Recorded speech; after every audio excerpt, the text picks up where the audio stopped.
Welcome into TFW Live. It's the best kept secret in fantasy football, where we keep that week one feeling going all year long. This is episode 304, a 12-team PPR mock draft on Mock Draft Monday with Derek Brown from the Fantasy Pros. We are excited to get mocking with him. But first, support for TFW Live is brought to you by Manscaped, who is the best in men's below-the-waist grooming. Their products are precision-engineered tools for your family jewels. Manscaped's Performance Package is the ultimate men's hygiene bundle. This thing is amazing. It's silent. It's waterproof. It is everything you need to get your, to get the bush handled that's down there, boys. Let's not sugarcoat it here. Take care of it, okay? You need to take care of it, just like you take care of that fantasy team all year long. Join over 6 million men worldwide who trust Manscaped with this exclusive offer for you. 20% off plus free shipping with the code TFWMAN. That's TFWMAN at manscaped.com. 6 million men worldwide. If my math correct, that's about 12 million balls. So get with the program and help out here. I'm Big Travie. I'm joined here, as always, by one of my best friends, Johnny Game Time Hicks. A big welcome to Whisper Nation, everybody in the chat.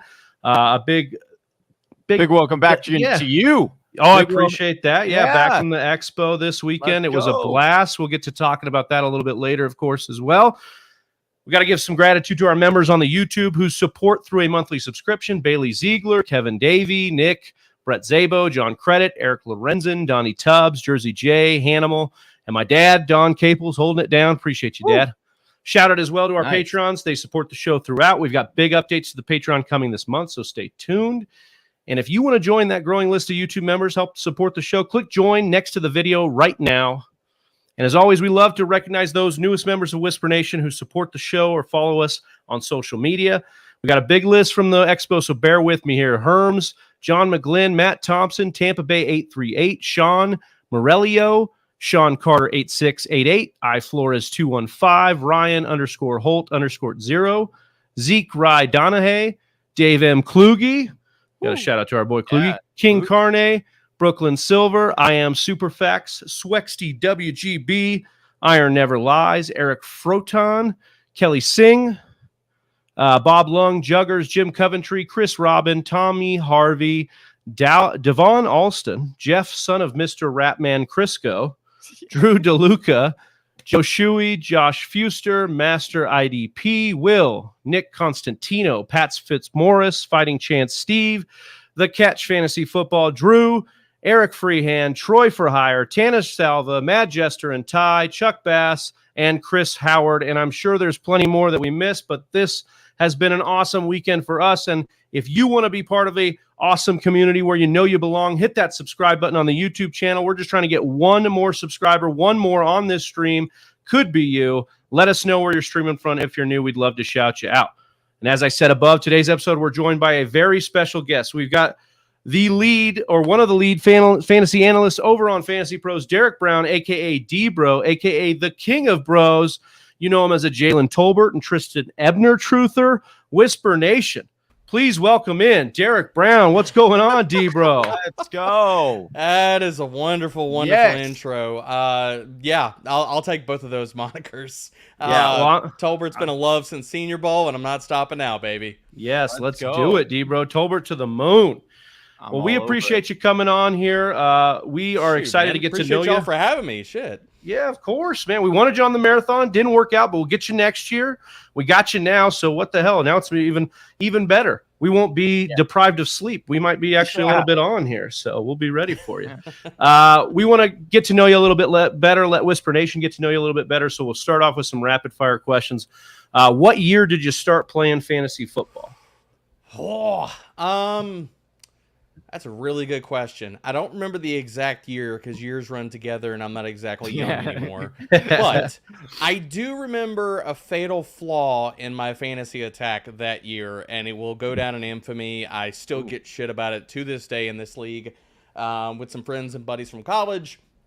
The year that I got into fantasy, my brother-in-law got me into a league with some buddies and stuff like that. A bunch of guys we knew from college and high school and stuff like that. And I remember drafting Doug Martin towards the end of my draft. Oh, and my this boy happened Dougie. to be The muscle hamster's rookie season. So I remember this very, very clearly because I ended up trading him for somebody I don't even remember. I think it was maybe like Justin Hunter or some kind of scrub. And then got to watch him go off on the second half of the season. So I think that was like 2007, 2008, but I could be off on that. That sounds about right if I'm looking at Doug Martin.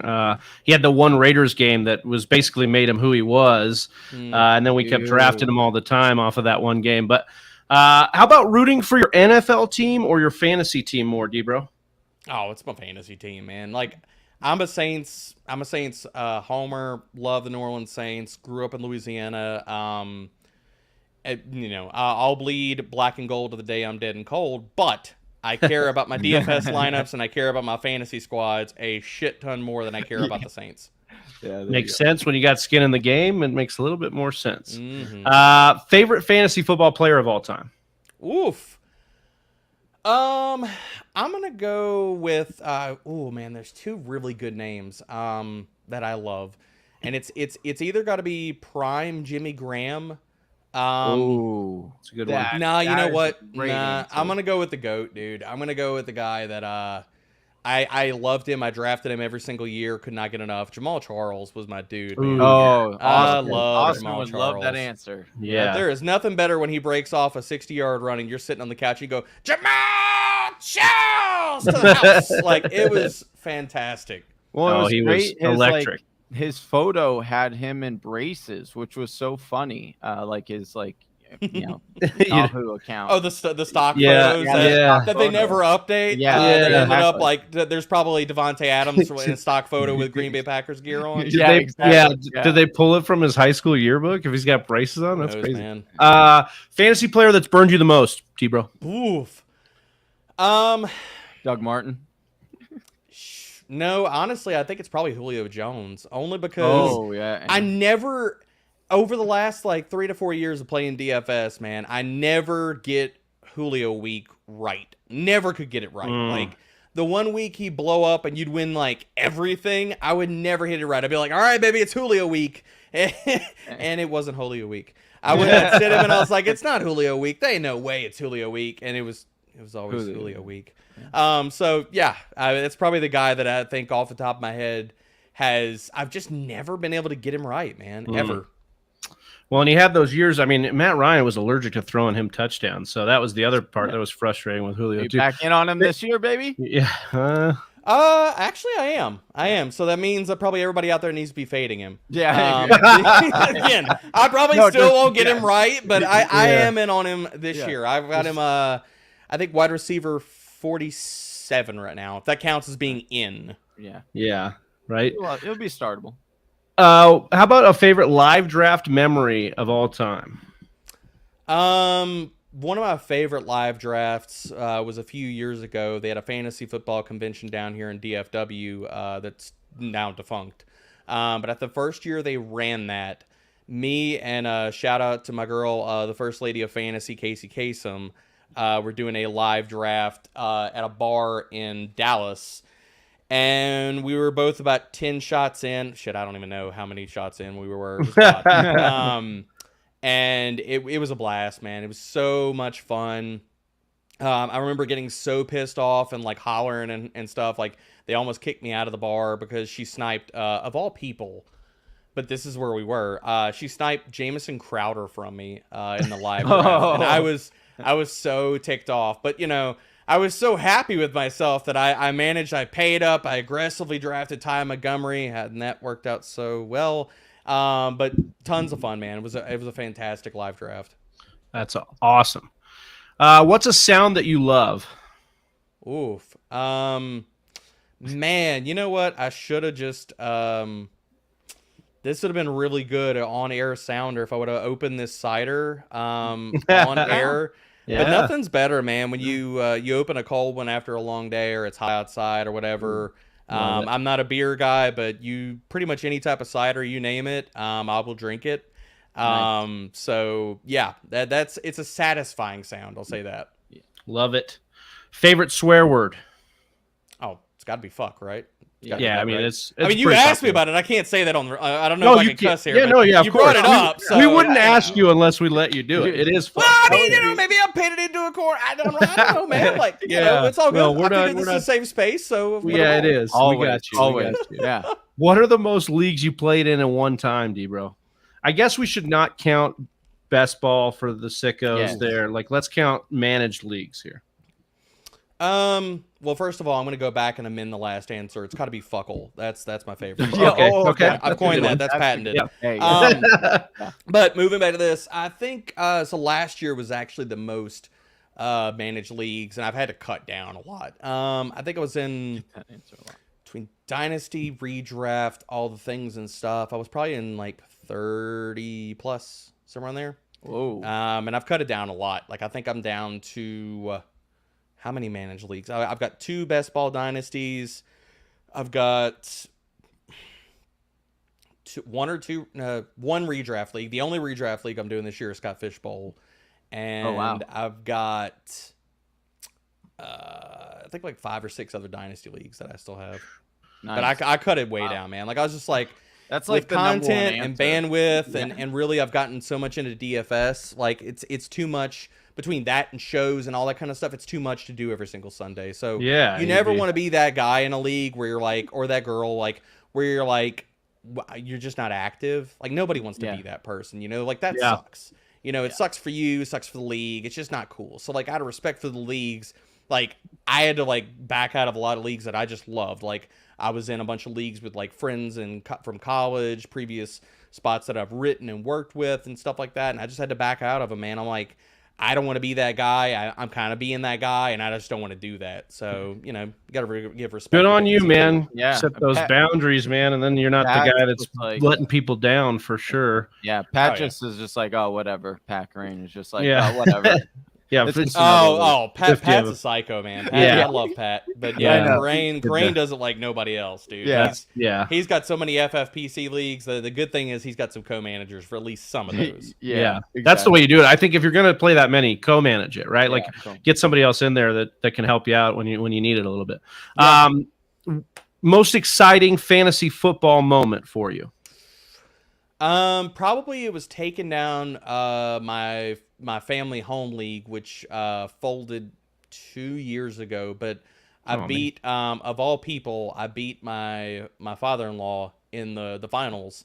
And it came down to the wire. He was winning, and I remember this is a few years back, but like, it was the year that Dez went the hell off in the final week. I think like he had like 3 touchdowns. He threw a touchdown, I think. And he played the Eagles on Sunday night. Yes. And we were driving back from actually seeing the in-laws, and I was like, damn it, man. I was riding I got my wife, because this shows you the DJ side. I remember I got my wife to drive us home, and I got her to drive so I could keep checking scores and keep checking everything on my phone. And we had like Game Pass. I had it on my phone. I had the game going and stuff like that. And I remember looking over at her and being like, I'm going to lose to your freaking dad. He's going to beat me, and I'm never going to freaking hear the end of this. I'm never going to hear the end of this. It's going to get brought up at Thanksgiving. It's going to get brought up at Christmas. It's going to get brought up at all family functions. And then Dez goes nuclear, and I was like, yeah! Let's go. Now, of course, to the father-in-law's face, I was like, good game. Right? You know? Like, I was good game, sir. I was loving it, man. I was like, all right, it's time to go streaking. It's time to be leading the streets. You got to run fast so the cops don't get you. It's go time, baby. Let's go. All right. Favorite game day beverage? I know you said you're not a beer guy, so are you? Is it a cider for sure on game day? Yeah, it's a cider. It's a cider, or honestly, by the time I get to Sundays, it's either a cider or one of these beautiful little sunrise monsters. I like those ones. Because usually halfway through, after the main slate or right before the 3 p.m. games, after a long week of work and stuff like that, that midday kind of lull hits you on Sunday where you're like, all right, I need a nap. I need the old man nap on the couch for about 30 minutes. And you try to pop open one of those and try to power through. So it's a cider. I'm usually double fisting. It's a cider and an energy drink, which doesn't sound like it works, but it does. Nice. I love it. That's a good Best movie theater snack, D-Bro. Oh man, it's got to be either. It's some type of candy. Oh well, you know what? It's either nachos, movie theater nachos, which are god awful and they're terrible, but I cannot get enough of that damn fake cheese. I know. Right? It's either those or Bunch of Crunch, dude. I love Bunch of Crunch. Bunch of Crunch is you can't find it anywhere else. You can't go to the store and find Bunch of Crunch. No. You can't go to Halloween. Nowhere else. I have yet to find it. Like where you can find Bunch of Crunch. If you guys had a hookup or on eBay somebody's got some, then hook me up because I've still not ever found Bunch of Crunch anywhere else outside of a movie theater unless y'all have. No, I haven't either. Because we used to do the thing where obviously you sneak it in. Don't sue me, AMC. Oh, dude, I used to sneak like Burger King and all kinds of stuff. I was like a 4-course meal. I'm sitting there like chomping on a hamburger like during that, like just like whatever. Yeah. But I would try to go and find Bunch of Crunch, like you're saying, to sneak in, and you just can't. You can't find it anywhere, like you said. All right, last one here. Kickoffs in 2 minutes. You're still deciding your flex. Are you going with your rankings, your ECR, or your gut here? I never go with the gut. I go with the numbers. Boring. No, I'm just kidding. No, that's the right answer. Couple. I mean, look, we look at all this stuff. I get it. Weekly, and I'll go with the matchups. It's just is what it is. Thank you. Makes a ton of sense to me. That's exactly it. You can't trust the gut, dude. Sometimes it's gas pain. Sometimes you get like a halftime case of the runs. You can't trust the gut. Yeah, dude. No. It ain't the runs you need on your team. We all want that itch, dude. That's why you got to get that out of there, and you just got to go with what the numbers tell you in the matchups. Yeah, well, between runs and itching, we need to get into this draft so we can talk some ball here. So, all right, we are doing a 12-team PPR mock draft here with Derek. Appreciate the time here. Yes. You are mocking out of the 6th spot. I'm in the 1 spot. Johnny in the 4 spot. Give a shout out to Easy Daddy, Albert M, Dirty Jersey, Sweet and Salty, Daddy, Death by Rona, The Gregarious, KK Nider, and Reed Tyler. Thanks for being in the mock with us. And if we're all good, let's get this thing started. Yeah, let's do it. I got the 101 here. We've kind of asked every guest this here, so I'm not going to get into the 101 chat with you here. But D-Bro, I wanted to ask you to start off. We got preseason rocking and rolling now. We had the Malik Willis touchdown, the Pickens hype, your boy Tristan Ebner, as we talked about. What Damian Pierce popping off. What has been basically kind of the big things for you as we've had preseason roll through that you've been most excited about? I think it's a lot of these guys that we're all in the dynasty weeds, and we're basically trying to figure out these, sleepers, deeper guys that could pop off, or at least guys. I always get enamored with the guys that are deep on the rosters that could pop off. Like one of the guys. Oh, darn it! I thought Dalvin Cook was going to make it to me. Yeah, let's go, snipe, baby. Ugh, that's rough. But you know what? Y'all are gift wrapping Cooper Kupp here for me, so I'm going to take it. Went back and forth. But yeah, I mean, for me, it's seeing all these guys that are a little bit deeper. That if you're in Dynasty, do you pick them up on taxi squads, or it's like if you're in Scott Fishbowl, you're like, don't worry, last parts of the draft, I got you. Yeah, that's the guys I love seeing pop off. Yes. Well, it's like especially Scott Fish, where it's like 20, 22 rounds or whatever it is, and you're like, then you got the depth to kind of do that. You can do it on the back end there. Johnny here, you went with Dalvin Cook. You want to talk a little bit how he's climbed up for you? I mean, you've taken him at 101 in our mocks before. You're really in on Cook this year. Yeah, I am really in on. I really did want Justin Jefferson. I thought he was going to fall to me, but I got sniped. So I was going to go with Dalvin. So I love Dalvin this year. I think the system is going to be super catered to him. I think he's going to get a lot of dump offs as well. So being PPR, that's always nice as well. And he's got the touchdown upside. So I do think he could be the overall number 1. But the thing I do like, because, people will argue, well, he gets injured often, which he does. But the nice thing is I know the clear-cut handcuff is Madison. And so I can swoop him up, and I'm willing to pay a couple rounds extra if I need to get that in order to sure that up. And I'm okay with that with Dalvin and that system. D-Bro, I wonder if you'd follow up on that, because obviously we know that Madison has been for a while now, a 1-for-1 almost replacement of Cook. He's not the same player, but we can absorb a lot of that contingency value from him. But I've been hearing these whispers, well, Madison's not necessarily this regime's guy, and they've drafted a couple guys. And are we really going to try and fade Madison as a 1-for-1 handcuff for Cook here? No. I mean, you're not. And basically, I think that those concerns, or at least a little bit of that talk, was maybe legitimate. But now we've seen that it's all bullshit. Because after week 1, every single snap with the first team, Madison played all of them. He played the first 2 series with the starters. So that clearly tells you, like, he is the guy. And then they started mixing in everybody else. Like Kenny Nwangu came in, Ty Chandler, other players like that. But that clearly tells you, like, Madison's the dude. So I'm not worried about it at all. Like, I think that he's the clear handcuff. We'll get this our question answered for Joshua Matthew here. In a 2 wide receiver, 2 running back, 1 flex PPR, should you take any of Chase, Cup, or Jefferson over Najee, Cook, Henry, and Eckler? I'll start with you, D-Bro. I think at only starting a 2 wide receiver, you can make a really good case for leaning a little bit more running back because, again, like if you're able to kind of anchor the wide receiver position, then you're only basically worried about filling the wide receiver 2 role based off of matchups. Depends on where I'm kind of at as to where that kind of sifts out and stuff like that. But yeah, I think Cook is the player that you put above some of those other ones, though.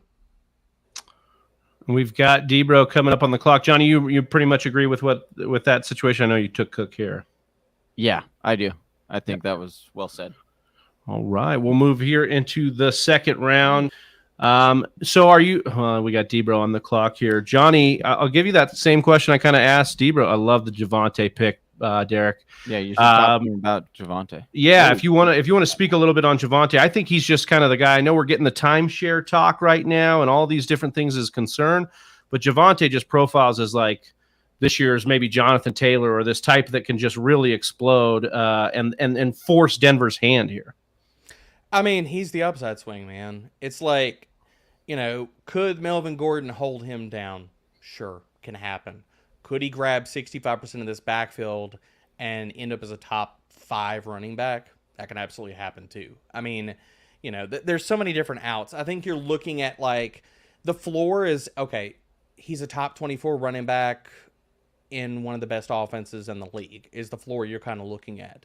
The ceiling is to the damn moon. Yeah, I agree. And all those broken tackles mean is he's good at football. We saw that. I liked his tape coming out. And he just expanded upon that when they drafted up to get him. Melvin Gordon, yeah, they did bring him back, but they kind of let him walk. So it's not like they had a high priority to get Melvin back in the building. They let him kind of do his thing. Then he got the contract after that. Johnny, you are up on the clock here coming up, but you went Kelsey in the second round. I haven't seen Kelsey fall this far in a lot of drafts. I thought that was great value there. Yeah, I was kind of surprised as well. I wasn't completely sold on the wide receivers there, and I wanted to grab T. Higgins, but I didn't want to take him in the second. And then the running backs, I was like, there were a couple that I liked, but having Dalvin as my anchor, I kind of wanted to test this out. And so, yeah, just grabbing Travis Kelce there. I think that he's going to get a lot of targets. Like he is going to get back to kind of what we saw a couple of years ago, I believe, where he gets that 27-28% of the team's target share. And then, hopefully he can grab a couple more touchdowns. And then I do think he returns as the number 1 overall tight end in football this year. D-Bro, you took AJ Brown here. He's a guy that I've kind of been going back and forth. Like, obviously, he's just a guy I feel like could make me regret not drafting him big time. But we did see with the first team offense, all Philly did was pass in this preseason game. So that got me enough jacked enough. Are you in with Philly being closer to that pass heavy squad that they were at the first half of the season? Oh, I'm all the way in, dude. I think Jalen Hurts is a dark horse MVP candidate. Yes. I got futures bets on the Eagles to win the NFC East. I got futures bets on the Eagles for the Super Bowl. Wow! I you think are I mean, look, their Full-on odds are Philly fan. fantastic, and this team is going to be really damn good. Okay, I mean, Philadelphia, are you going to be a bigger Philadelphia fan this year or fantasy team this year? I mean, for my futures bets, might be Eagles. Yeah, right. I mean, come on. But the thing about it is that people are sleeping on how good this freaking team is. Like, legitimately how good this team is. Like, you're talking about a squad that is going to field a top 5 offensive line that outside of quarterback, like, look at the rest of this depth chart. Top 5 offensive line. Their pass rush, they added to it this year. They signed Hassan Reddick. They added to the secondary. They got James Bradbury, who is falling off a lot as far as like man coverage metrics, but he is fantastic in zone, and Philly is going to run one shit ton of zone this year. Plus, they fortified again on the offensive line, and with nose tackle Jordan Davis. I mean, what's not to like here, guys? Like, outside of saying I'm going to shade this team because Jalen Hurts sucks, and anybody's saying that they're wrong. Right. What are we supposed to hate about the Philadelphia Eagles? Maybe that their division sucks too bad that they'll be in these positive game scripts. We won't get what we want, but I'm with you. I feel like Philly is set to have a huge year. Their line is excellent. You talked about all the weapons they have, and like Devonta Smith is still sitting there as a value, I think, late too, because if this offense does take that step forward. The other thing is, I didn't answer your question, I guess, well enough too, is that you were asking me if Philly passes more. And I think that there's 2 routes to that. Either they go back to week 1 through 7 and they up the passing rate, and that coalesces to more passing volume. Or here's the other path, and a lot of people don't talk about this. So over that same stretch when they were passing a ton, this team was also first in neutral script pace. They were top 7 in no huddle rate. And this team was also near the top in trailing pace as well. So you're looking at all the different outs that it's like they were 14th in plays run last year, but they were 32nd in passing attempts. So if the pace bounces back and they're top 5, top 7 in neutral pace, they don't have to throw at a top 10 clip. They can throw like league average or like say 55%, something like that. Like, doesn't have to be a ton, and they're still going to throw a ton more than people think they will. Yeah, I'm with you on that. The other one you drafted here, Jalen Waddle, and you've had a tweet out, I think it was a couple of days ago, where you said, look, if Tua starts balling out with these deep ball throws, you're going to be insufferable. So you're in on this Miami offense. Rich Rebar has done a lot of convincing to me on some of the stuff I've listened. You're doing some convincing for me. Sell me on this Miami offense here as we get into these, dog days of managed summer here. So, running back just dried up, man. With some people going robust, running back just dried up. Like, I was actually looking at James Conner and he fell off. And so this room just led me to a hero build, with the way that the draft board's following. And I'm not going to force it, man. I'm not chasing lesser talents. Like, the hell no, I'm not touching Josh Jacobs. The hell with that shit. Or other players like that. Like, I don't even really want Dobbins. But looking at Miami, I love Tua. And I don't understand all the shade. The shade is absolutely preposterous and crazy to me. Because you look at every single metric, and he was top 12 in damn near every accuracy metric you can find out there. And people want to say, well, he can't throw deep. And I'm like, based off of what? Just because he didn't throw deep because the offensive line was terrible doesn't mean that he can't. The guy literally led the league in deep ball completion rate, but you say he can't throw deep. Based off of what? And so now they improved the offensive line. They've added pieces around him. Why can't Miami come out there and ball out and throw the damn ball? And Tua surpasses expectations. Jalen Waddle, Tyreek pay off at their ADPs. Jalen Waddle has the talent profile where he could even surpass Tyreek Hill this year. And I don't think that's crazy. So, I mean, him falling here in a PPR league, this is PPR, right? I'm not crazy. Yes. Yeah, a PPR league off of a guy that literally broke the reception record for rookies last year. Yeah, I'll happily scoop him up. Well, I love what's been coming out a little bit lately, and hopefully it doesn't steam Waddle up too much because they've had this weird ADP roller coaster that we've had kind of with those wide receivers. But we did start to see that, like, if Jamar Chase hadn't had the season he did, we'd be talking about Waddle a whole lot more this year, just based on what he was able to do with that historic year, as you mentioned. That's true. D-Bro. Johnny, you went a little hero RB here, and you were able to get Kelsey, Mahomes stack in this PPR, but also Higgins and Mike Williams. I gotta say, man, one of your sexier builds through 5 rounds here. I'm digging this lineup. Hey, I'll tell you, it's making me awfully uncomfortable right now because I don't know how much I love this, but we'll see. I'm not, and again, there is something. I appreciate that, but my concern with Pat Mahomes is that I actually saw this on Twitter.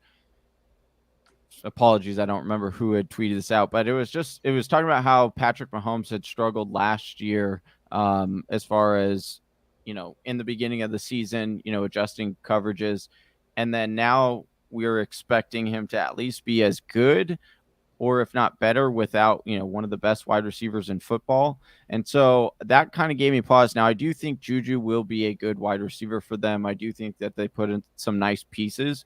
But it does make me question whether he'll be as consistent as he used to be, or if he'll be more up and down, and if they might, rely on that run game a little bit more this year. So, but I do like the stack with Travis Kelce and Pat Mahomes. That was kind of like what swung it for me. It was like, well, I would like to see what this team looks like, because generally I don't also draft a quarterback this early as well. So. Feel like it's the cheapest we're going to get Kansas City in a long time. It's the cheapest we've got them so far on these players, and it's probably the cheapest we're going to get after we get some solidified wide receiver play too. But I do think there's a world where Mahomes is a little bit less dependent on Tyreek Hill and Kelsey, and it's probably a lot more Kelsey, but also these other guys. He's going to have to spread it around, which could be good for him, and it could be good for the consistency maybe going forward if that's the situation that we rock with there. D-Bro, what are you looking to get here? I know we don't want to give too much away here, but I saw you go with Kittle. Did I see you wince a little bit at the Kittle pick? A little bit. So, I absolutely hate Sleeper's ADP. It's so bad. Like, there's just so many guys that shouldn't be as low as they are. So, like, if you're used to Sleeper, you're able to kind of like gain the board. Yeah. Really wish I would have gone with Michael Thomas there. So would have taken that back. But I mean, looking at this build, I'm really with this team. Again, with the way that the board fell, it's basically pushed me into a hero build. And with that, I mean, one of these last elite tier tight ends. Now, I've got a lot of worries about Kittle as far as from a volume perspective. Now, if talent and Trey Lance pushing the ball down the field allows Kittle to just continue with his efficiency, but maybe get some more downfield looks, then he can pay off. But overall, I like this team a lot, but Kittle is not a player, even though I took 2 seconds, here. Bro. Oh wait, it's not I set you up for failure here. I didn't see. No, mine froze. Okay, I didn't even see I was on the clock. Okay. How do I take? Well, at least off? Okay, I'm off. So yeah, next to you got it. There you go. Cool. Yeah. No. I'm fine with that pick anyway. That's I just set my got a good too. One. Yeah. So yeah, that's weird. It froze, so I didn't even know I was on the clock. But it heard you talking about the ADP. Yeah, so it took over. I know, really, like sleeper chastised me, man. Yeah, but yeah, no, I like Kittle taking the upside swing, and with the team build, I think he makes a lot of sense. But honestly, this didn't work out bad because Bateman was at the top of my queue. I was looking at him because again, he is way lower in ADP than he should be. But I like filling it out with Chase Edmonds, man. I'm really high on him. I have him in my he's my RB20 right now. Yep. So bookending him as my RB2 on this team, feel good about it. I know. I love that. I was hoping he was going to fall to me. I think that Chase's an extreme value right now. That worked out really well. It's so great when the auto pick. It rarely happens, but when the auto set them pick, cues, man. Got to set them cues ahead of time. So if you get caught or Sleeper decides to give you the middle finger because you trash talked it, that's right. what happens. Oh, good pick. Yeah, I'm gonna double mess with you here too. I had to. Oh, hey, dude. Part of doing this, D-Bro, is I got to know who I'm working with here, and he wasn't gonna be here. I was torn between him and Kyler Murray, but That's a good pick, man. Listen, I'm sipping the Kool-Aid you're setting down here. I had Ertz last year, and what we saw was a little bit of a drop-off after the injury, but everything you said is true. And does he not remind you of Lamar Jackson in that MVP year a little bit? Like he might have better weapons and a better setup than Lamar had that year. So Yep. I really am in on the hype for Jalen Hurts. He's one of the few quarterbacks I want to make sure I leave the draft without. Him, a Lamar, and Kyler Murray, some of those guys I want to make sure I get in on. D-Bro, you're actually out on Kyler Murray, though, right? Is that true? Whoa. Or does that come around? I'll answer that question right now. Yeah, I don't want to. Yeah, as he takes. I was Well looking done. for Kyler, and no, Yeah. I'm not out on Kyler. I was out on Kyler earlier this offseason, but Okay. the more and more I've thought about it, the more and more I've bumped him back up. I had him as low as like QB 10, and a lot of it was really just being concerned about the splits without DeAndre Hopkins. And then the more that I've looked at it, the more that I've thought about it, the other part about Kyler is not being worried about his floor. If we're shooting for upside and those things matter and you want to win your league, Kyler, there is a pocket of quarterbacks that allow you to do that. And that is really my top, my second tier quarterbacks. So you're looking at Lamar, you're looking at Jalen Hurts, and you're looking at Kyler Murray. That tier of quarterbacks I love. And because we've seen Lamar dominate the league and put up difference maker points per game, like 29 points per game in his MVP season. You've seen Kyler in 2020 for the first 11 weeks of the season. He was the QB1. He was putting up 29 points per game. He was dominating. He was a top 5 quarterback in 70% of his games. He was on pace to break Lamar Jackson's overall season. Yeah, he was. And he still has that type of range of outcomes where he could break fantasy football. Yes. So it's like, I want to go, the triumvirate of quarterbacks that I want is either Jalen Hurts, Lamar Jackson, or Kyler Murray. And I'm ending up with a shit ton of Kyler Murray because he falls the latest out of those 3 guys. Yeah, I love that. So, yeah, totally. I mean, I like Kyler. The Hurts pick and the fact that Hurts and Drake London went right ahead of me definitely stung, but I'm happy to get Kyler here, especially with the team build. Have you dug any more into I was obviously traveling at the Expo this weekend, but the Drake London injury scare there, anything out of major concern there? I think they're just going to kind of keep him out for a little while. Yeah, I mean, everything I've read from beat reports has all been they're not worried about it, and if they're not worried about it, I'm not worried about it. And the other thing about it is, like, if this was like week 3 of preseason, you'd be a little more concerned. But if it's something minor, even if it's something like, even if he had a meniscus injury, if it was tiny, him going and getting like cleanup surgery, things like that, and he's back for week 1 or week 2, then you're not really worried. So I think if this was going to happen, not saying like yay for an injury, but if it's going to happen, this wasn't a bad time of the preseason to do it. Right. Good timing on it.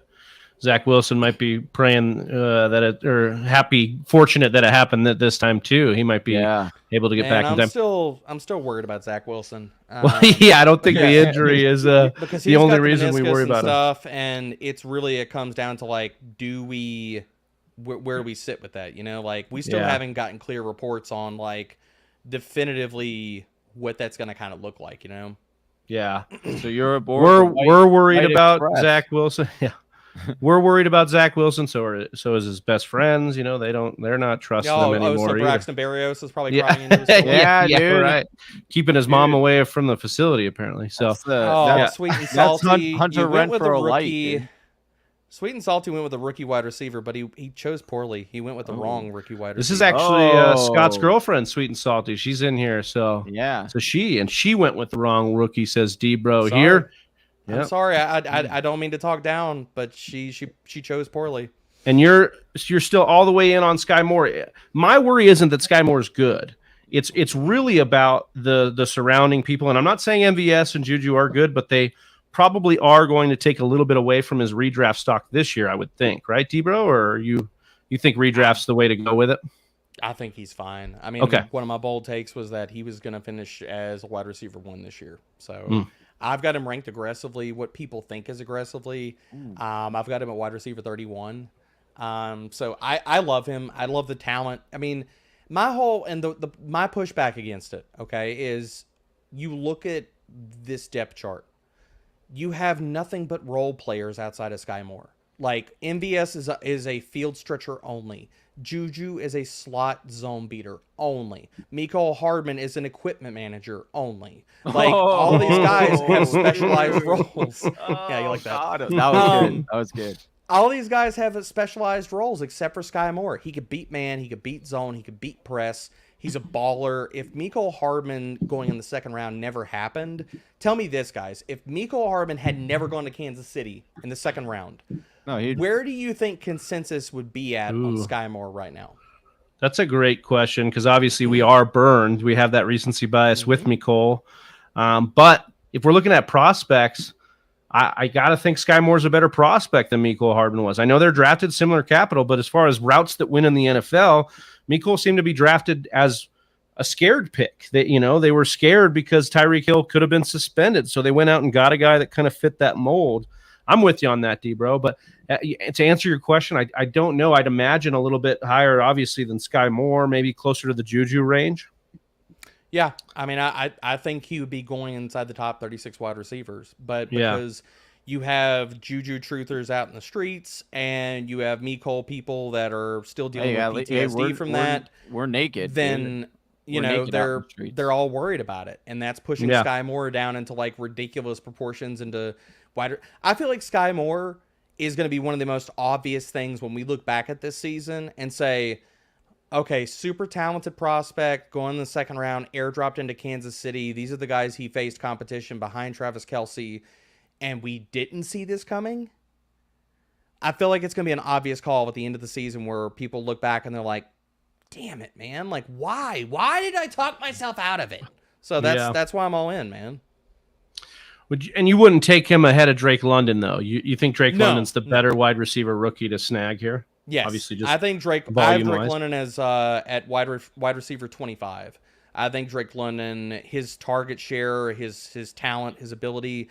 I mean, the things that you love about Drake London is the same thing, and a lot of the reasons that I did not care about weight and BMI and all these different things. Top competition. When Devonta Smith came out, and they're incredibly different players, but I'm gonna bridge the gap here. Is that when Devonta Smith came out, his final season when he won the Heisman, every single college team knew when they faced Alabama, they were getting one heaping dose of Devonta Smith, and they couldn't do shit to stop him. Nothing at all. It was, we're going to get force-fed Najee and Devonta Smith, and we can't stop either one of them, so whatever. This is the same thing for Drake London, man. He was hurt and he missed half the freaking last collegiate season, but people missed the context. This dude's single game box scores are the stuff of like insanity.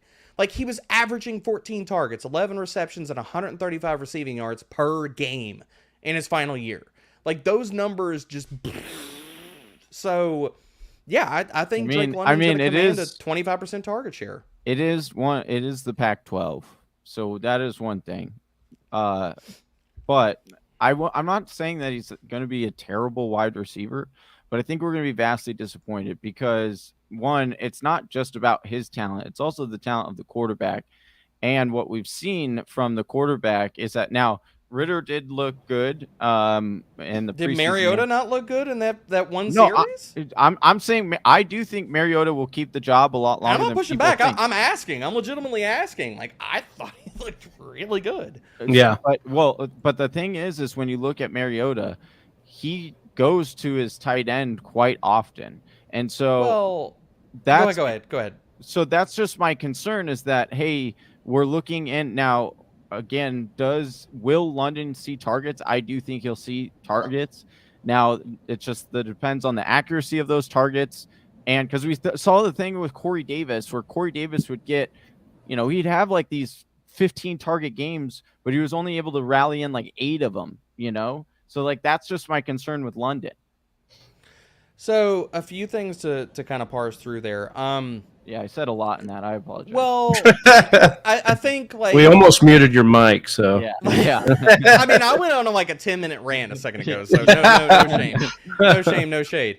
But I think the things we need to understand too is that like, and I hear it brought up a lot, is that like when people say, okay, quarterbacks like this player, like that player, some of this comes down to one, talent, and two, who they're around. Delaney Walker was one of the best receiving talents at the tight end position for a while in Tennessee. He's a beast. And he didn't have anybody challenging him for targets. So the whole tight end thing is more of like, who else is around him? Rashard freaking Matthews was there. Corey Davis has never really panned out. Kenny Britt, bro. Kenny Britt? Yeah, I mean, Kenny Britt had for a a game. season. For a game. He had one season. I mean, so for me, I look at, even if Mariota is not fantastic, like, what is going to stop Drake London and Kyle Pitts from each soaking up like 26% target shares? What stops that? Well, other than my boy on the other side, Brian Edwards. Oh, I love him, man, but we got to get off that train, right? I don't know, do we? I want to stay on it. One more season. Ugh. One more season. I've had enough seasons. I'm tired of the merry-go-round. I'll do it one more time because there's the talent. The talent is always there. I mean, I love Edwards. Don't get me wrong, man. It's just the fact that we ain't seen it yet is definitely it definitely makes me pump the brakes, at least at this point. Now he's surrounded by two who I look at, two definitive alpha types, and that again, that worries me. Yeah, that's a fair point. I am not liking this back end of this draft here. There's some ugly picks. I mean, there's a lot of guys in this range that I would have gone with had I not taken Kittle. Like, I love Alberto. Feels a little bit early for a lot of these running backs. So I'll just keep pressing the button on wide receiver. Well, and even guys that I love Tolbert. I love Rondell Moore. I love, like, if they can get these opportunities, but we didn't 2 weeks ago, D-Bro, we weren't having to take him in the 10th and the 11th. No, times are changing, you know? Well, Tolbert was already, he was steaming up. Yeah. He was always too low. Like, people had him ranked ridiculously low. And I was like, why? Like, I don't get it. Like, I don't get why we're ranking him low. Like, it's CeeDee Lamb and it's Dalton Schultz and it's who?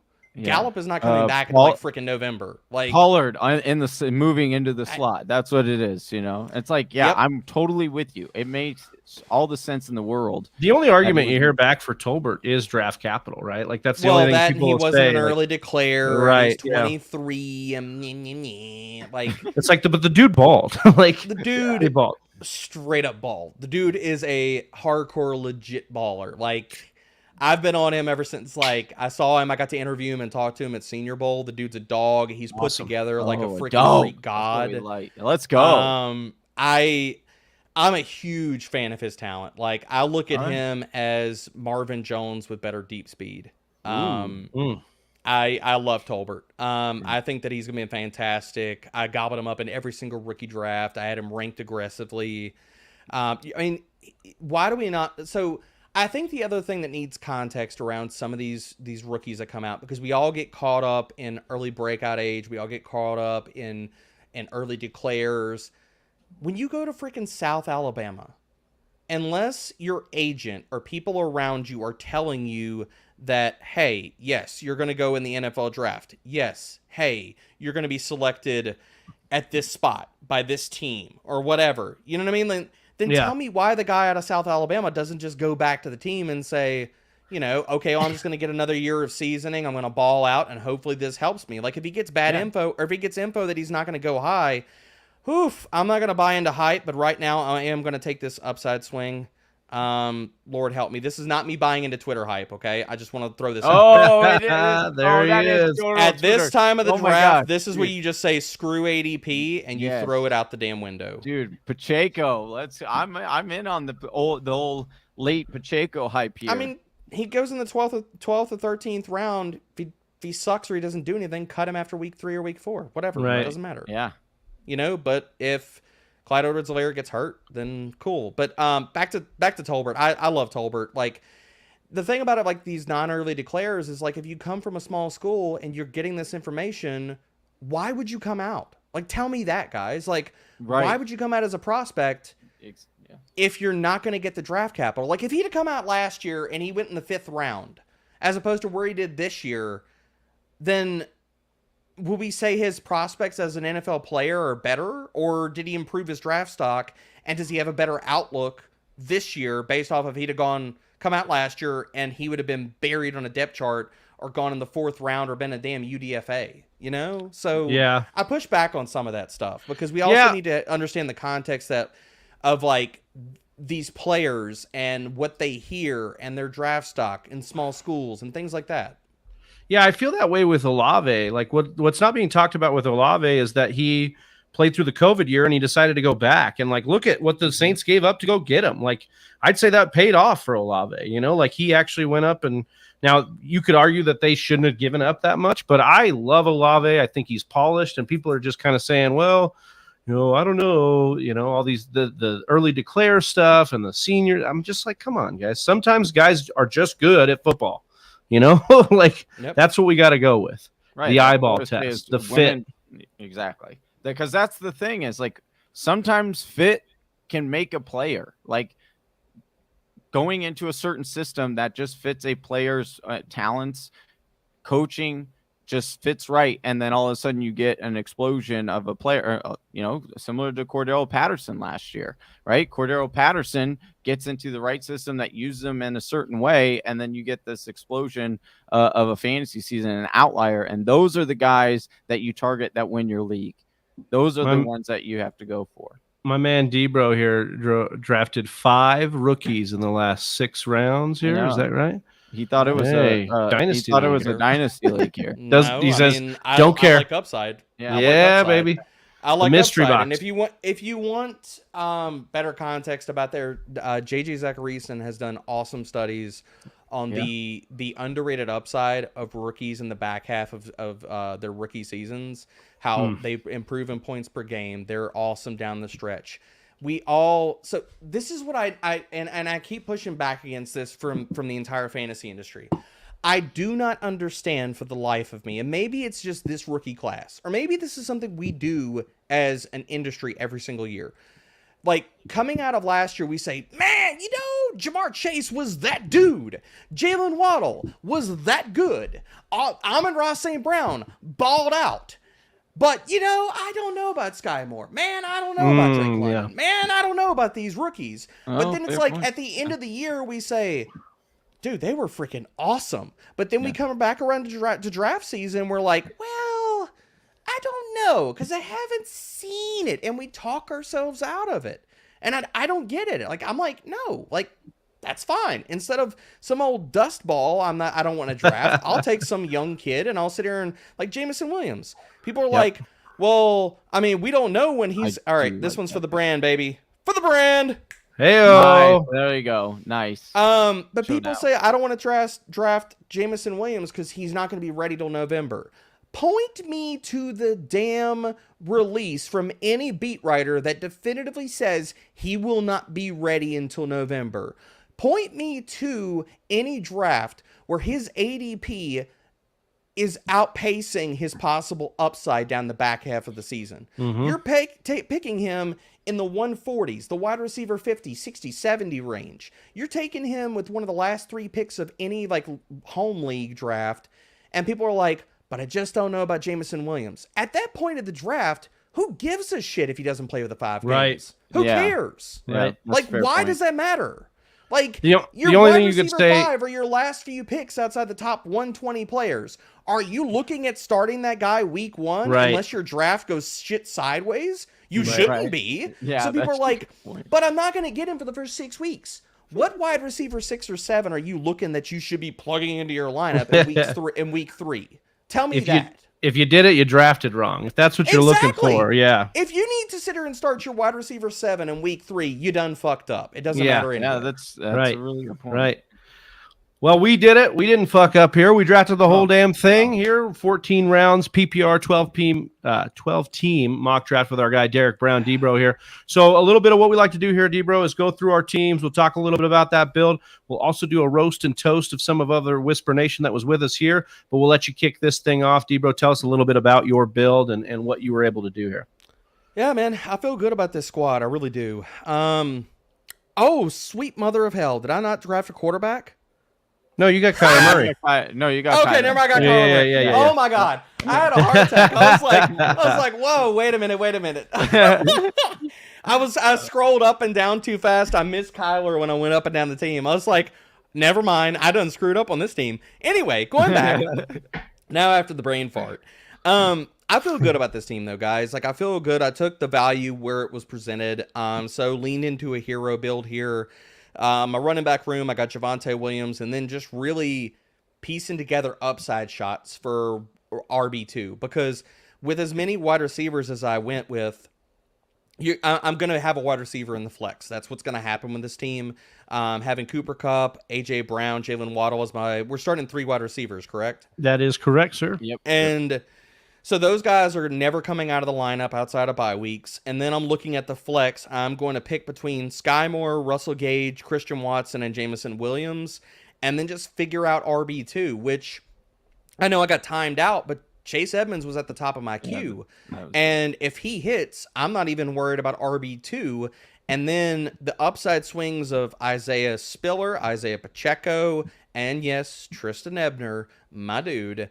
Those are upside swings I will take every single day, because where they went in the draft, it's fine. If they don't end up panning out, Spiller doesn't pan out, Pacheco doesn't pan out, Ebner doesn't pan out, cut them. It's fine. I don't really care. I'll just pick up another waiver wire guy. Maybe I hit for the RB2 spot. But, I mean, outside of that, I feel really good, man. Like, I'm not mixing and matching quarterbacks. I'm not mixing and matching tight ends. Those onesie positions, I should be, if those guys hit. And this is something we talk about in best ball but a lot, but I think it needs to be said for every single format. Stop hedging. Stop hedging. You need to draft as if you are right. We do this in best ball, and people go running back, and then they're like, well, maybe I should, this is all to all the early handcuff drafters. It's like, why do you take the early handcuff? Tell me this. Like, why are you going to pay up for a handcuff for your high running back? If you think that there's a legitimate chance that Dalvin Cook gets hurt, why the shit did you spend a first-round pick on him? Tell me that. Like, you made the bet, you paid up the equity, you got your guy, but you're going to hedge later in a draft? Well, if he goes down, you're probably screwed anyway. So what's the point, man? I don't like. I mean, I will, to push back on that. I would say, well, I mean, not to like go specifically Dalvin Cook. You could put like Madison. Right. We but right. But like CMC, do we really know who the handcuff is between like Deontay Foreman, Chuba Hubbard, who split snaps perfectly in week 1? So you really can't say we know the handcuff, or these other running backs. Like if you draft DeAndre Swift, or these running backs where maybe the handcuff isn't as clear. My whole point is, why hedge? Draft like you're right. Get your guys. And because ADP itself, and I'm not saying go get like a 12th round guy in the freaking 5th, but reach around if you have to, or get them early, draft aggressively, because if you do the homework or you follow sharp people and you believe in their analysis, you should be drafting like you're right. You should be drafting with conviction, because I don't play these damn ADP games, guys. Like, screw that shit. Get your guys, because if you're right, you win. To the moon. Yeah, there you go. Dude. If you're right, you win. That's words to live by our guy Debro here. We gotta get etch those in stone. Get them tattooed. I do agree with you on the handcuff thing. It's just very, very, very rare that we know who the handcuff is. So as your point in CMC, it hits, because I have been taking a lot of Foreman, but with this 1-for-1 split like you talk about with Chuba Hubbard, it just adds another wrinkle to be like, well, am I going to pay the equity or just take another late round dart throw that really, really sparks the upside here? I like your team here. I think the RBs were a little bit thinner than I would have liked, but I still think this is a firm playoff team, because when you go hero RB, you want to get those onesie, like you talked about, the onesie positions handled. And I think you did a great job with that with Murray and Kittle. So I think with that plus the wide receiver trio, excellent there in my opinion. So I think would have gone more running back. Like I considered running backs, and I'll throw this out there too. I consider running backs, and I'm looking the board just to make sure I'm right here. The problem with running back in this draft is I considered running back in the 3rd round, but a lot of my 3rd and 4th round guys had already been scooped up. The fact that Cam Akers went, Travis Etienne, Breece Hall went earlier in this draft. those are the guys that fall in the 3rd and 4th round, and I like that tier of guys. I love their upside, but none of them were here. So I'm not going to reach for a dead zone running back and say, well, I'm going to take, because I need an RB2. I'm going to sit here and reach for a lesser player and say, okay, instead of going with AJ Brown, I'm going to sit here and I'm going to go with David Montgomery. I'm going to go with Zeke. I'm going to go with some of these other guys or J.K. Dobbins. Like, no, I'm not going to do that. Like, I'll figure out running back. I'll push it down the road. I'm going to go best player available, and I'm not going to, because that's the other thing. It's like, whether you're talking about dynasty or you're talking about redraft, I think we also need to wrap our heads around the fact that the league and the game doesn't stop after the draft. Right. Like, you can walk out of the draft with building strength areas to trade from, and it's okay if you walk out of the draft with some holes to fill. Like, if you go best player available, you're probably going to have an area of strength to be able to trade from to fill some of those holes if your dart throws and your lottery tickets don't pan out. So don't be feeling like, I don't have an RB2 yet, so I need to take Josh Jacobs. I need to take David Montgomery. Like, those are minus EV decisions. Don't do that kind of shit. Just take a wide receiver that's better. I love that. Be smart. Johnny, you have Debro's team outside of the playoffs, on the bubble, inside, or a championship contender here? I have them in the playoffs. I do think that with Edmonds and then the stack of wide receivers, and then Kyler, I think Kyler has number 1 upside. And so I do think that this is overall, I think you'd be in the playoffs. Perfect. All right. So Debro, as we're going to dissect our teams, be on the lookout with Whisper Nation, the other teams here, of a team you would roast and a team you would toast, as opposed to, good, bad. What are you doing here? What do you like here? But we'll go through our teams as well here. Yeah. Johnny, go ahead. All right. So I took Dalvin Cook with the 104. I did that as like an anchor RB there. I was able to grab Travis Kelce as my tight end in the 2nd round. My wide receivers, I went T. Higgins in the 3rd, Mike Williams in the 4th, got Elijah Moore in the 7th, Julio Jones in the 10th, and then DJ Chark in the 12th. And then my running backs that I paired with Dalvin Cook were Cordero Patterson in the 6th, James Cook in the 8th, Rashad Penny in the 9th, Naheem Hines in the 11th, and then Donta Foreman in the 14th. Then I took Pat Mahomes in the 5th, and then in the 13th, I said, what the hell? Justin Fields still here. I would grab him. And then kind of like the whole strength with strength thing, I do think Fields has massive upside this year. I think that he could potentially be what we think Lance could be. And so if that hits, then I now have an option to trade Pat Mahomes. That's what I do love about getting 2 quarterbacks, potentially, depending on which ones you grab, because of this kind of play style. I like this build, Johnny. I'll let Debro comment here if he thinks this team is out of the playoffs, on the bubble, in the playoffs, or a contender based on the build you were able to put together, John. I think this is a playoff team. I think it's going to hinge on what some of your risky picks do here. I think like Patterson not falling apart because of age, Penny or Cook, like your RB2 hitting. But also I think like with us starting 3 wide receivers, if Zach Wilson does come out of this hurt or he sucks, because still possibly sucks. Or Julio Jones is hurt. I think the only pivot I would have made is I probably would have gone with another like where you took Patterson. I probably would have strengthen your wide receivers a little bit more and kicked RB, because I love James Cook. I loved when you took James Cook, he was at the top of my queue. I was aiming to take James Cook to pad my running back position. So I love that pick. But I think like looking at how you put together, because you took 5 wide receivers. And so it's like Chark is kind of a matchup guy. You're never going to feel great about starting him. If Julio gets hurt, then you're down to 3 guys. So I probably would have taken another wide receiver, probably in the Patterson range. Like if you would have gone, say, and I'm trying to figure out which way the board played out. So back, forward, back, forward, back, forward. I'm trying to figure out which way we were going. It was when going towards. Patterson Yeah, to so the right. you could have gone Mitchell and Sanders, some of those other guys, Stevenson maybe. That would have been a little early. I think like if you'd have gone like Amon-Ra St. Brown at that point, if I'm reading this board right, like if you'd have taken him, that's right, strength and wide receiver. If you would have taken Amon-Ra St. Brown, I probably would feel just a tad bit better about this team. But again, I think it's a playoff team. Yeah.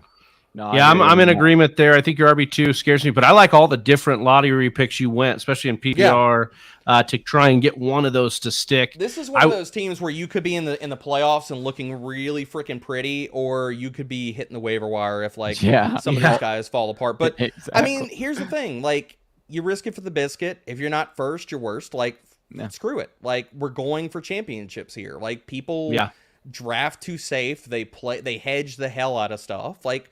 No, you're not going to get first place by drafting scared. So no, I love it. Yeah, F the floor, man. We're not playing for floor plays here. Let's go. Let's go. go. About your floor. Screw Let's go. I don't care about your floor. All right, so I went RB robust. I went Christian McCaffrey at the 101, Akers at 2 as the end of the second round, and then Travis Etienne in the 3rd. Also went Stevenson in the 8th and Jamal Williams in the 12th.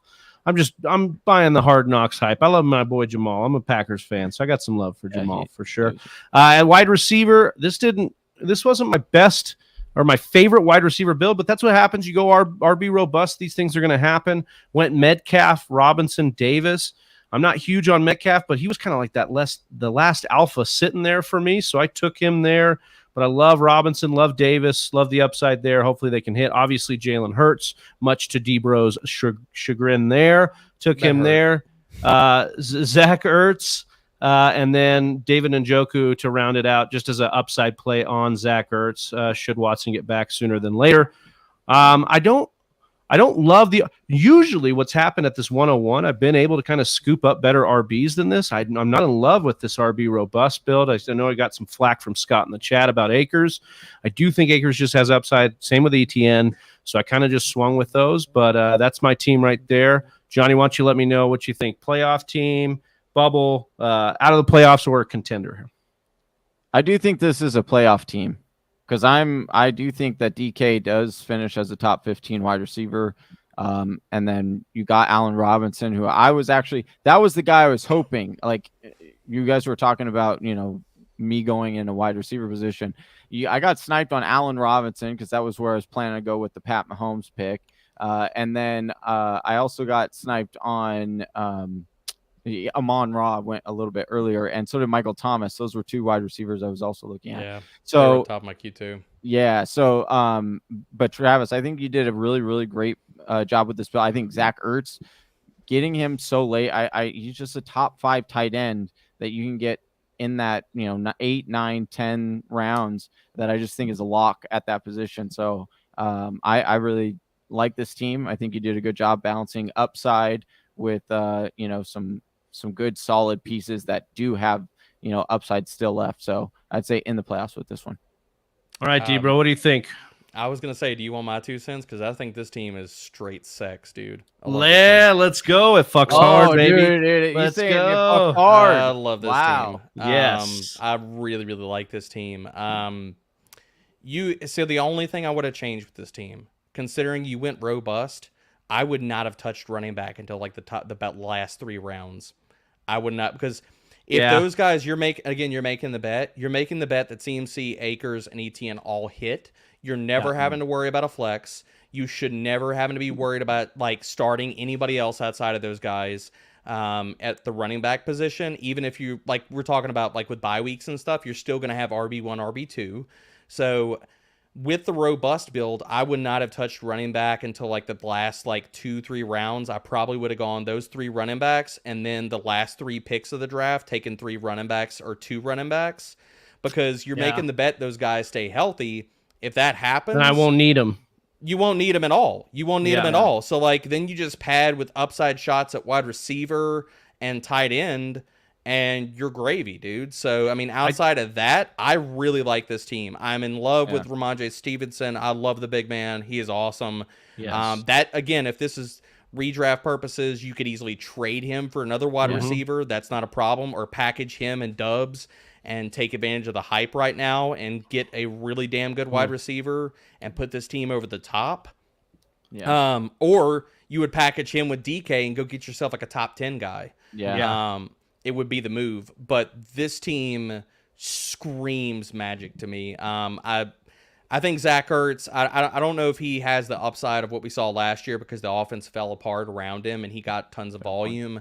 I think but again, as nasty as it is, he's still a top 12 guy. He's still a top 10 guy. Yeah. You know, where you got him is fine. The upside shots on Rondale Moore, Jalen Tolbert, I think are fine. Jamal Williams, I bumped back up in my ranks because after watching the preseason, yes, DeAndre Swift looks awesome. He looks awesome. But we also need to understand, like, I just wrote this up, and we have a preseason week 1 takeaways article that'll be live, I think tomorrow or the next day on Fantasy Pros from myself and Andrew Erickson. And Jamal Williams, when I looked at his snaps, he played the same exact snaps with the first team that DeAndre Swift did, ran routes, got the same kind of work. DeAndre Swift just happened to do more with it. So I think that if that's the case, then we're also need to look like Jamal Williams may be involved and could be more of a thorn in the side. Unless DeAndre Swift owns all the passing down work and all the red zone work, we probably need to get a little more respect on Jamal Williams' name.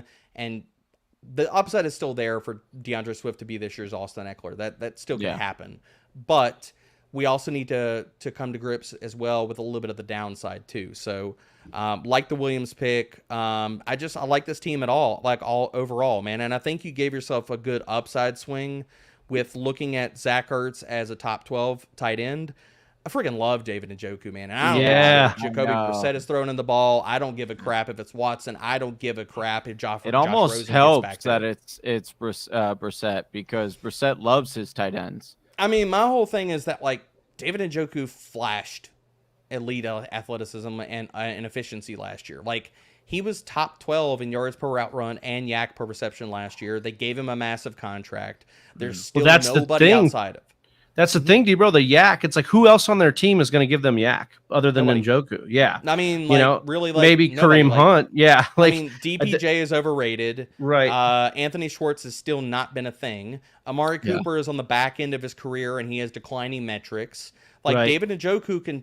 and I want people to understand this because he's still going way, way too late for the upside that he presents because, again, people have been burned too many times about Njoku, but he could challenge for the lead in targets on this team, and I don't think that that's a crazy thing to say. He absolutely could. Yeah, I agree with that. I love this team. Love this team. I appreciate it. The one thing I'll say about Stevenson is I have a hard time passing him up because, as you said, we love the big man, and I'm not 100% in on Cam Akers. I've been back and forth all year on the offseason with it, so it was just kind of a hedge. But I went against your number one rule: don't hedge. You gotta invest with the capital that you go for here. But D-Bro, did you have a chance to look at Whisper Nation and the way they drafted? Give us one roast, one toast, a team you liked, a team you just have. It just makes you sick. You don't even want to look at it. I'd say if I would roast anybody, and it's not really just crapping on somebody, but like I don't really love the team build for Team 2, whoever Easy Daddy is. Easy Daddy. I like Jonathan Taylor. Don't get me wrong. But there's a lot of wide receiver picks and stuff like that here where the downside's big time real. Like Debo, I have a hard time paying up for him. Like, he had a perfect storm season last year. George Kittle was out for 3 games. He smashed. Brandon Ayuk was in the doghouse for the first part of the season. He smashed. Trey Lance, we don't think that the passing rate's going to go up with him under center. And yes, I understand. I took George Kittle. I get that. But I also took George Kittle a good 3 rounds after Debo went. So, onesie position, things like that. I have a hard time getting behind Debo if he doesn't reprise that wide back role. Doesn't matter. Like, I think he's going to have a hard time paying off where he's going in drafts. Mike Evans is fine. Again, Herbert's fine. I like Mooney, but Adam Thielen, Father Time could come calling. Elijah Mitchell was hurt, and I think that there's real chance like he could be the one there. He easily could be mixing in, and we didn't see him get the goal line work. So like, yeah, Elijah Mitchell got a lot of the things, and he was good last year because he got a crap ton of volume. But he was like outside the top 30 in weighted opportunity. He was outside the top 30 in red zone touches. If those things didn't happen last year, it's hard to project that we see those things this year, especially with a rushing quarterback. So I have a hard time buying into that. Like Brian Robinson, where they got him, George Pickens feels like a little bit of a reach off of preseason hype because he's still what, guys? The fourth, fifth option in a Mitch Trubisky or Kenny Pickett-led offense. So we really need to calm the down. damn brakes. Like, we need to calm the hell down. Like, he's going to be behind Deontay. Maybe he's behind Najee. Maybe he's behind Claypool. And even if you think he's the number 2 option, 3 option, it's still Mitchell freaking Trubisky or Kenny Pickett thrown in the damn ball. So down bad. We really need to sit here and pump the damn brakes on Pickens. But if I'm going to roast anybody, I think that's the team that kind of stands out to me. And I will also say that I do not understand all the Zamir White hype. I don't get it. Like I really, really don't get it. Zamir White is the jaggiest of Jags out there. I get he was a 5-star prospect. I understand that. If you look at all of his collegiate production metrics, like his yards after contact per attempt, it was middle of the road. You look at Graham Barfield's work and the yards that were blocked before per attempt. The Georgia offensive line helped his ass out a ton last year. He looks like a straight line grinder to me. Like, that's all he is. And the sad part is the Raiders social media squad is like posting like, oh, look at this move that Zamir White put on the guy in the open field. He had to juke one dude out and he got tackled. There was no moves, baby. Like, what are we watching here? Yeah. So I am not in at all on Zamir White. So that's the an one team that take. Yeah. So, well, if they do end up trading Josh Jacobs, then would you then be in on Kenyon Drake or? Oh, I'm big on Kenyon Drake. Yeah. Oh, okay. All right. Very big on Kenyon Drake because he's free. We have seen him be efficient last year. Top Super 12 in yards per efficient, route run. Super efficient as a receiver. He can play. He's really good in the passing game. He showed us that over multiple seasons in the NFL, and he's also shown us if they ask him to play in the early down grinder role, he showed us that he can do that too. Yeah. So yeah, Drake is the guy I love, and I don't have any problems going with Amir Abdullah either. Like super late in drafts, if he's going to get the passing down snaps, if it's not Drake, those are the two guys I would happily take over Zamir White because Zamir White looks like to me like the ugly Gus Edwards is an ugly brother is who I see. Oh no! Somebody hit him with the Jag tag in the chat. We've got the Jag tag emoji. Somebody hit him with that, as D-Bro said here. All right, we've gone the negative, D-Bro. We got to get a little positive in here. Which is a team that you're willing to toast here and really lift up as the winner outside of ours, of course, because I mean, outside of your team, or pretty much, or Johnny's teams, which are both really sexy. I would probably. Oh dear Lord, yeah, I found a winner here. Outside of going with Robert Woods, which I cannot condone for anybody, I like Albert's team. I really like that team. That is a really nice team. Justin Jefferson, I think, has probably the best odds to be this year's Cooper Kupp. You got two underrated volume monsters. If they stay healthy, Fournette and Connor have top 5, top 7 upside at the running back position. They're falling because they're older dudes, injuries, what have you. My whole thing, and I want to push back against some injury stuff here. If a starting running back gives you top 12 production, why do we give a shit that it's only 13 games? Like, that's most of the fantasy season. Right. So, like, people are like, well, Dalvin Cook has only played 13 games in each of his, like, 2 of the last 3 seasons. So, that's basically the entire fantasy season. James Conner and Leonard Fournette only play 13, 14 games. Who cares? That's literally the entire running back position you're talking about. Yeah. So that entire narrative is shit. I do not subscribe to that. So I don't care.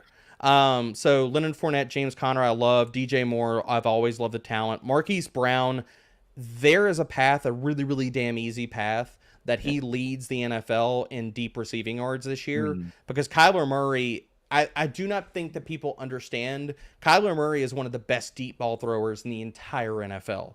His deep ball metrics and efficiency in that realm of the field has been near the top, the chef's kiss, the toast of the town for multiple seasons. So love the fit there.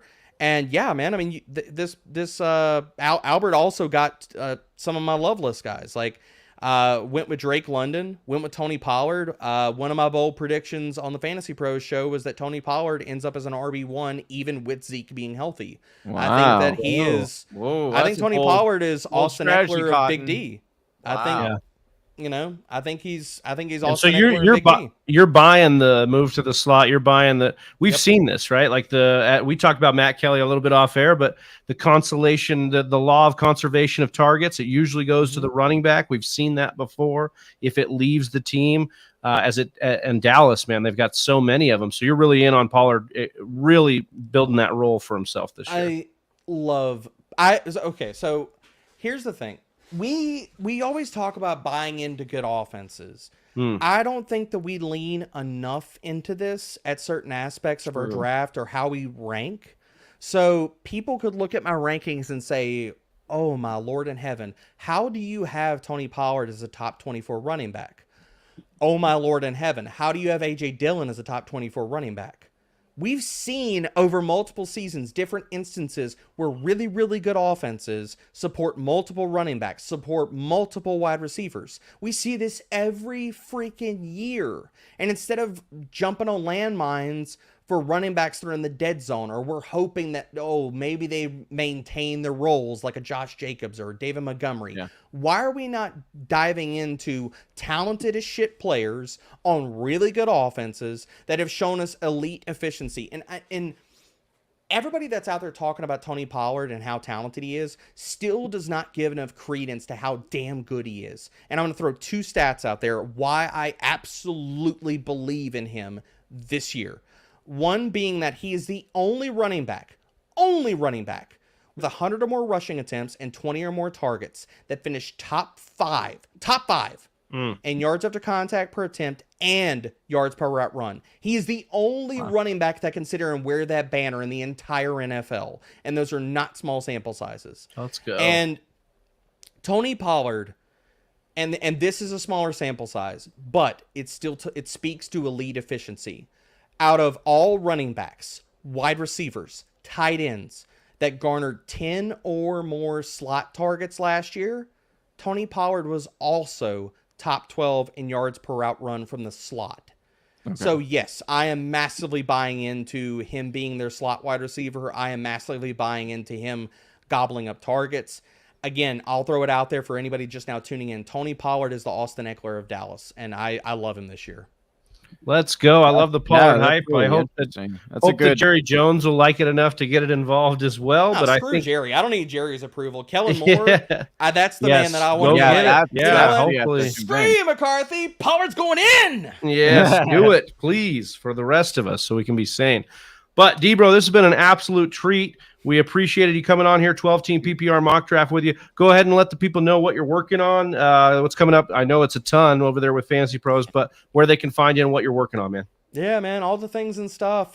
You can find me on Twitter at Debro_FFB. I'm on the main pod for Fantasy Pros with my two guys. We usually weekly, and Joe Pisapia and Erickson. Love those guys to death. But yeah, tune into the pod. All my work is at Fantasy Pros. I'm still going through my team series. So all 32 teams, looking at, these are not team previews. I go through the nitty gritty of pace, personnel, all these different things, and really trying to give you the goods and things that I think are actionable and projecting those forward for this team for this year. So got those are constantly, like, I'm almost through the entire NFC, gonna jump over to the AFC.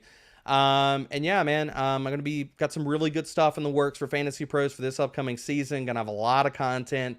on a weekly basis for everybody out there, both for DFS and fantasy-wise.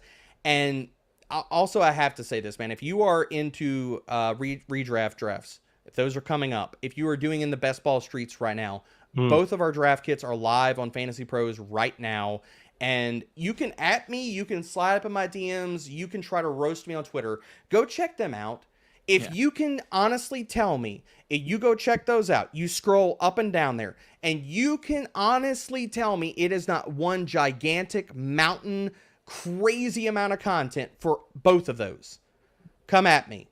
Please, shit talk me. Come at, I welcome the smoke, because I promise you, they are both amazing. And if you have not tuned into fantasy since last year, these will get you ready for every single draft that you're going to be doing this year.